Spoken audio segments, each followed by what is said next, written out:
Opción sí, perfecto. Pero ¿cómo funciona el gradiente de concentración? ¿Quiere decir que el agua se puede salir a través de los espacios truncos de los vasos sanguíneos, sí o no? ¿Qué quiere decir eso?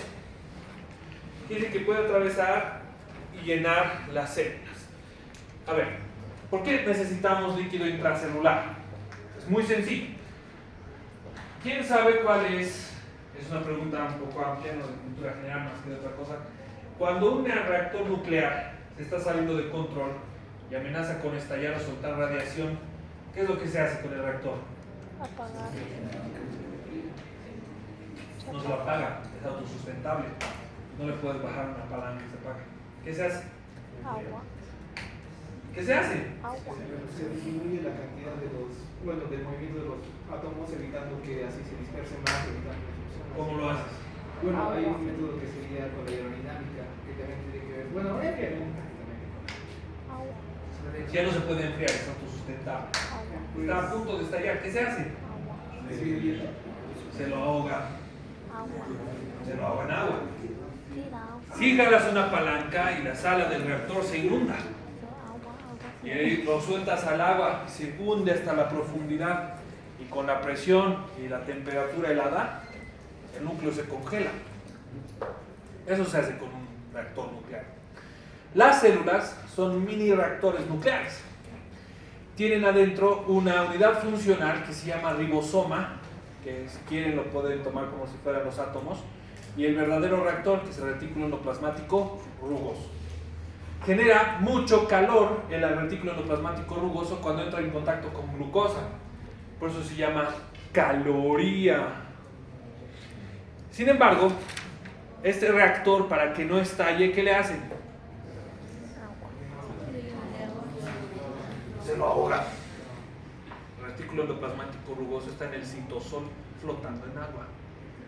Sin embargo, cada una de estas células es lo suficientemente potente para generar calorías y dejar la temperatura corporal.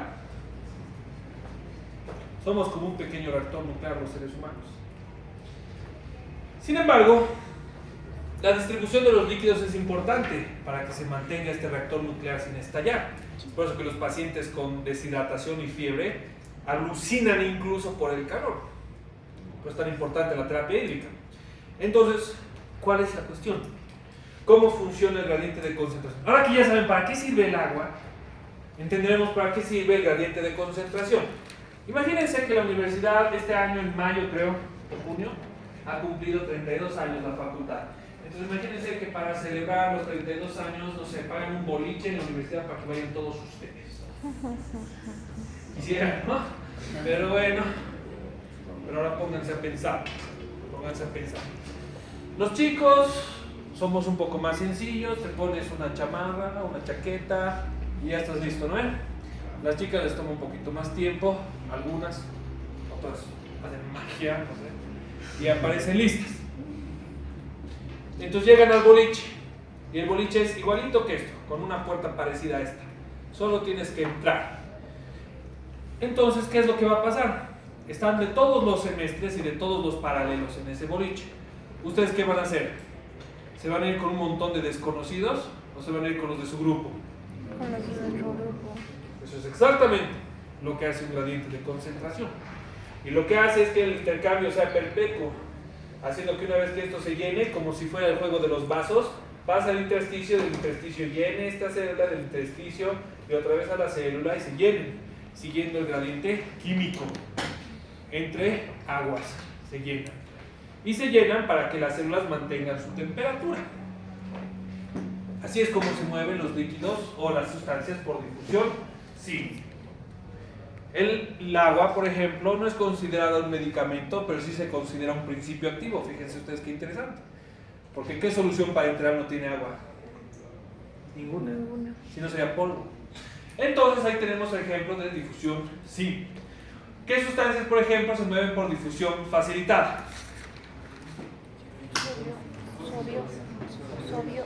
La glucosa. La glucosa se mueve por difusión facilitada. Vamos a dar un ejemplo de cómo... ¿Saben cómo funciona la difusión facilitada o necesitan un ejemplo para que no perdamos el tiempo? ¿Sí quieren un ejemplo? Esto es un ejemplo sencillo. ¿Qué órgano es este? Un riñón. Perfecto. El riñón tiene dentro su unidad anatomofuncional.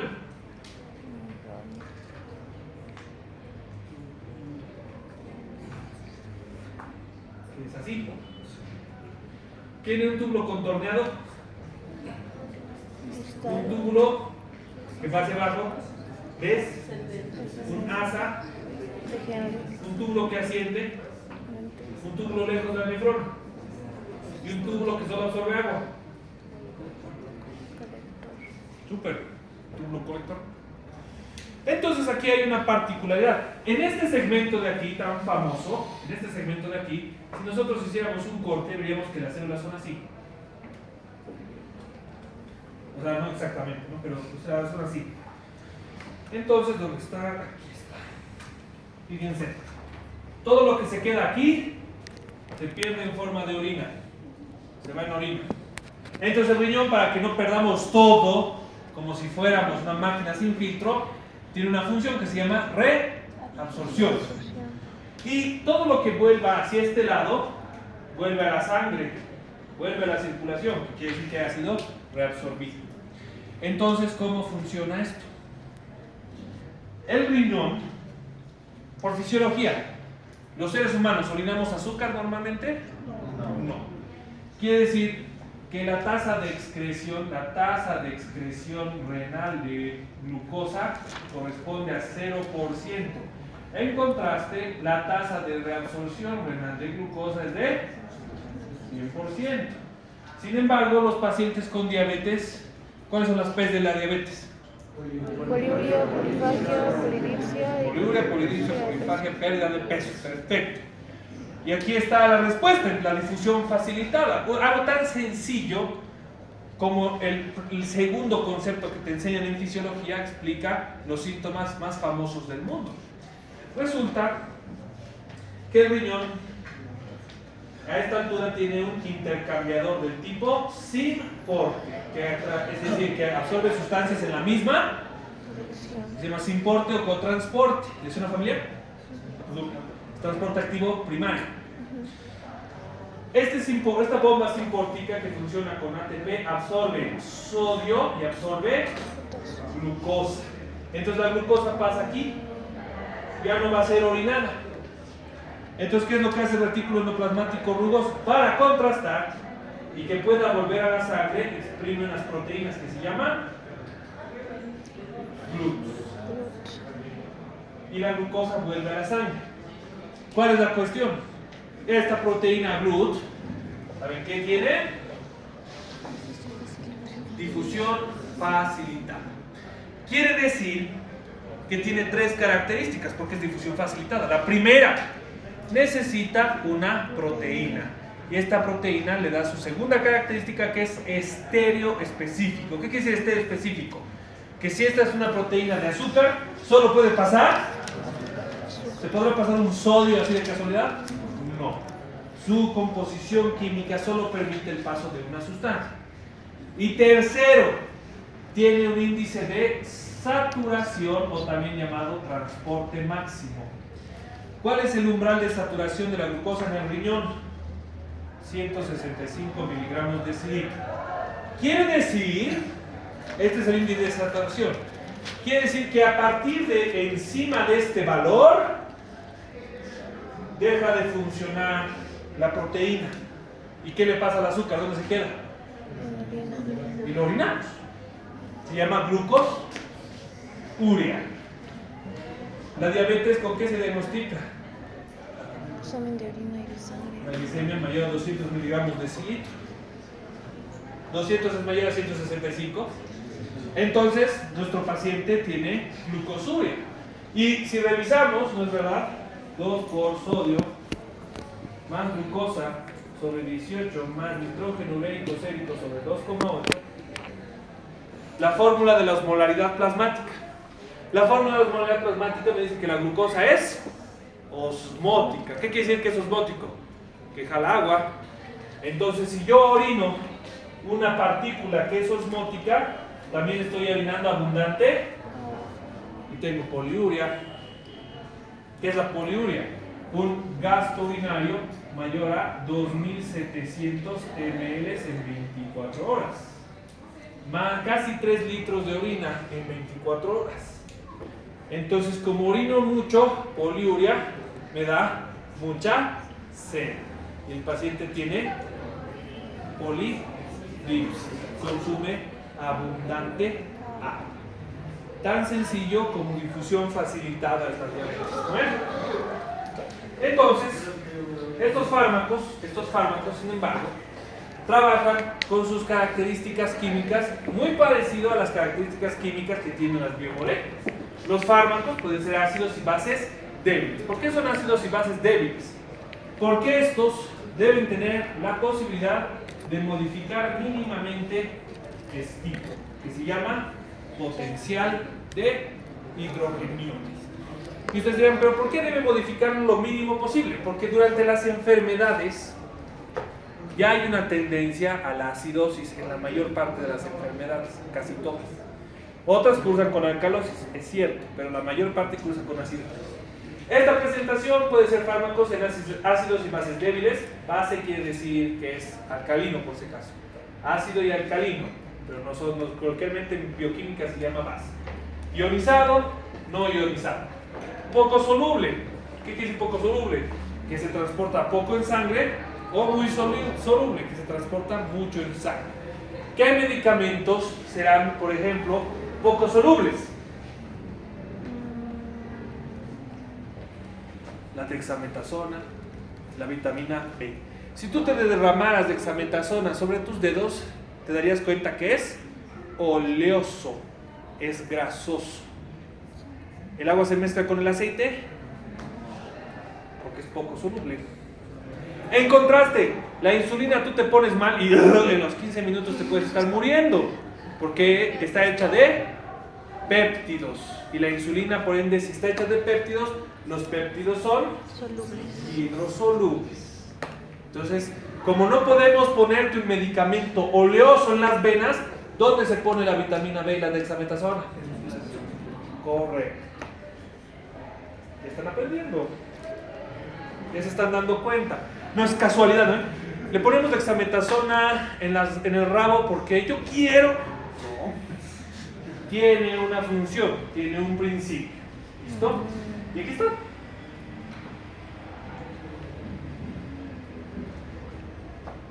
No es magia, es ciencia. Entonces, ¿no? Los gradientes de concentración, claro, ya saben cómo funcionan los gradientes de concentración, no ven de nada. Deben haber sabido el físico, pero no importa. Determinan en cuánto tiempo actúan los medicamentos. ¿Basado en qué cosa? En su composición bioquímica, que es con lo que hemos empezado esta clase. Hidrosolubles, canales, liposolubles, la membrana. ¿Cómo es esto posible? Es muy sencillo. Las membranas celulares, ¿de qué están hechas? Perfecto. ¿Y las proteínas transmembranas de qué están hechas? De péptidos y aminoácidos. ¿Y los péptidos y los aminoácidos son hidrosolubles, sí o no? ¿Y los ácidos grasos? Entonces, los liposolubles, ¿cómo correlacionamos con esto? ¿La membrana de qué está hecha?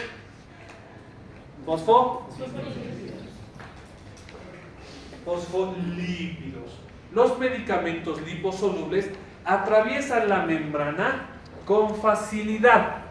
Los medicamentos hidrosolubles viajan por la sangre con facilidad, pero penetran los tejidos con dificultad, porque requieren esto. ¿Se entiende? Súper. Las moléculas de gran tamaño, siguiendo la norma de la difusión facilitada, tienen un índice de... ¿Qué quiere decir saturación? Que a partir de ciertas cantidades ya no sirve. Entonces, si por ejemplo el cuadro clínico de mi paciente es demasiado grave y yo supero el índice de saturación del medicamento, la fregué porque tengo que cambiar ahora de medicamento. Ya alcancé su índice de saturación y de transporte. ¿Qué otro ejemplo de saturación ustedes conocen? Les voy a dar un ejemplo. Si yo tuviera una proteína aquí que transporta oxígeno ¿Qué se llamaría? Saturación de... ¿Y la saturación de oxígeno en un promedio normal cuánto es? Perfecto, esto es en la ciudad, en nuestra ciudad. Saturación quiere decir que el 85 al 90% de la superficie de mi proteína está ocupada por oxígeno. Por eso la saturación a este nivel no es buena, porque de acuerdo a las normas de la química, si una de las moléculas está abierta, se puede separar de la proteína, pero si está completamente cerrado se queda y ya no suelta el oxígeno a la proteína. Por eso nadie satura al 100%, porque si no, no soltaría el oxígeno a la proteína, sería una cadena cerrada. Las medidas por proteínas, hidrólisis de ATP y fácilmente inhibido, que es lo que hacen las enfermedades también, digamos. Entonces así contrasta. Absorción. Vamos con el siguiente tema. Movimiento de un fármaco desde su sitio de administración hacia el compartimento central. ¿Cuál es el compartimento central? La distribución vascular. Biodisponibilidad. Esto es muy importante. Porque es más, les voy a recomendar una aplicación médica que les va a ayudar mucho. Les va a salvar la vida un día. Pero primero lo primero. Fracción del fármaco que llega a su sitio de acción o a un líquido corporal, ¿no ven? Del cual el medicamento tenga acceso a su sitio de acción. ¿Qué quiere decir esto? Fracción del fármaco, es decir, ¿se va a perder algo del medicamento? ¿Sí o no? Si me lo tomo por vía oral, les explico, ¿no?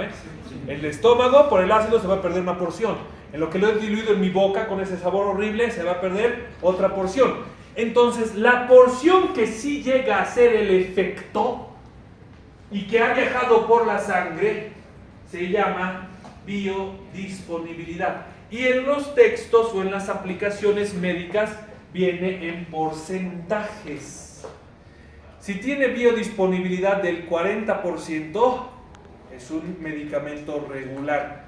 Los medicamentos varían según lo ideal, porque, por ejemplo, un medicamento a partir del 70% de biodisponibilidad es un buen medicamento.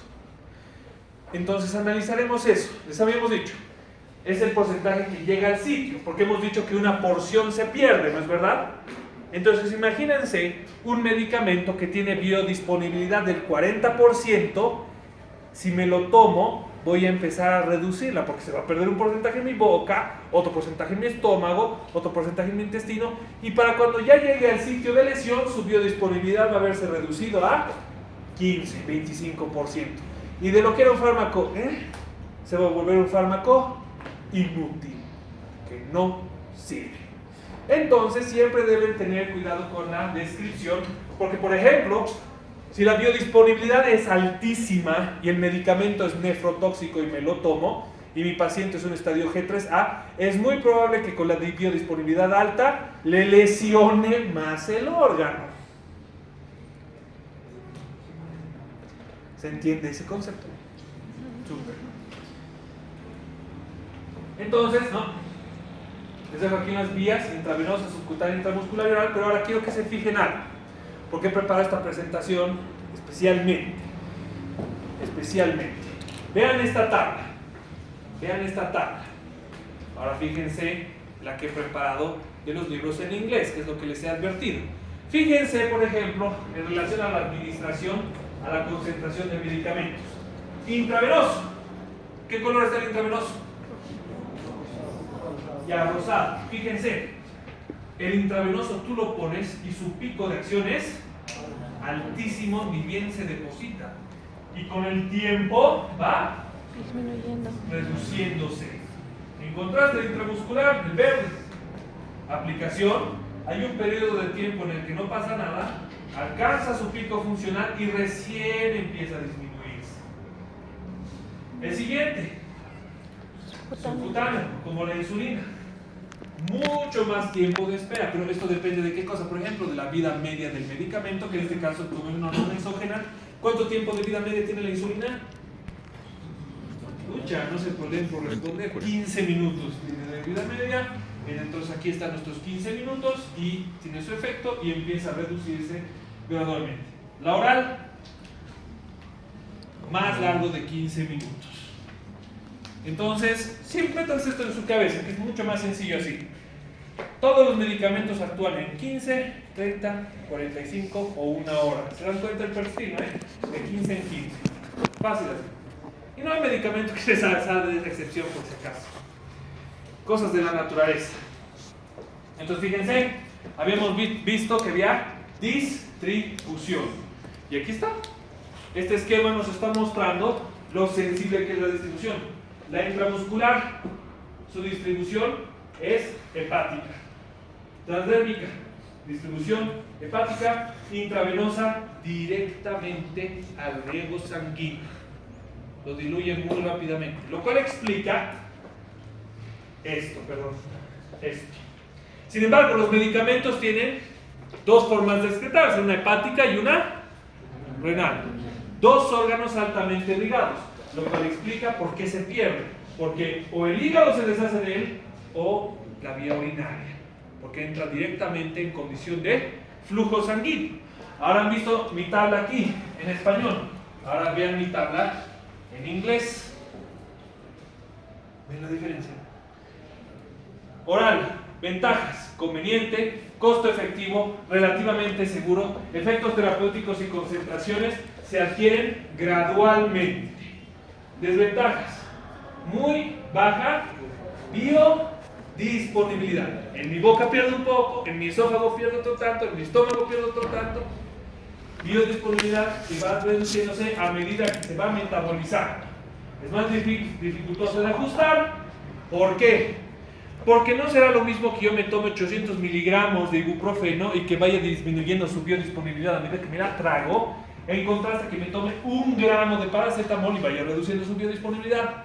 Ajustar esa dosis, ¿cuánto se pierde? Porque hay gente rara que se queda con el medicamento en su boca. Con que te lo quedes 1 minuto, listo. Ya has degradado casi toda la biodisponibilidad. Si te lo tragaste inmediatamente, ya tienes otro grado de biodisponibilidad. Por ende, es dificultoso determinar la concentración en plasma. No se puede. Porque incluso si le dices a un niño, ¿te lo has tragado? Sí. Te está mintiendo o lo escupió. Okay. Requiere un tracto funcional, un tracto gastrointestinal funcional. Si estás vomitando, no sirve pues la vía oral. ¿Listo? Vía rectal es útil cuando el paciente está vomitando. Puede utilizarse en paciente inconsciente. Y así. ¿Han visto la diferencia? ¿Han visto la diferencia? Otra cosa. Muy bien. Ya vamos a cerrar. Entonces, ¿cuáles son las vías de administración? 1. La vía oral. Quiere decir que va a hacer una interacción digestiva. Entonces, si el medicamento, por ejemplo, es alcalino, tengo que tener mucho cuidado si mi paciente ya está causando alcalosis. Si mi paciente tiene gastritis erosiva, no le daré un medicamento que disminuya todavía más su pH. Hay implicaciones en la vía, señores. Transdérmica, aplicación directamente sobre la piel. La vía rectal, que no voy a mostrar fotos de eso porque es humillante para los pacientes, entonces eso no se muestra. La parenteral, ya hemos explicado qué significaba. La vía inhalatoria, que cada vez hay más medicamentos inhalatorios. Por ejemplo, actualmente hay medicamentos hay antibióticos inhalatorios para los procesos neumónicos directamente sobre la nariz. Y la vía tópica, como por ejemplo, ¿cuál? El ketoconazol. Medicamentos antifúngicos que se colocan en los pies de los pacientes con infecciones fúngicas.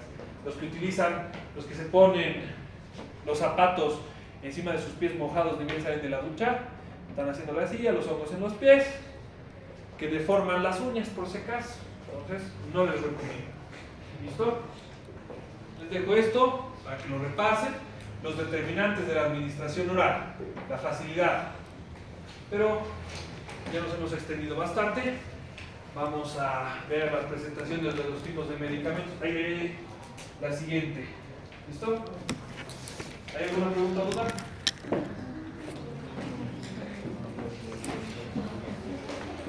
Ya, si les parece complicado, ni siquiera vamos a empezar a hablar de medicamentos.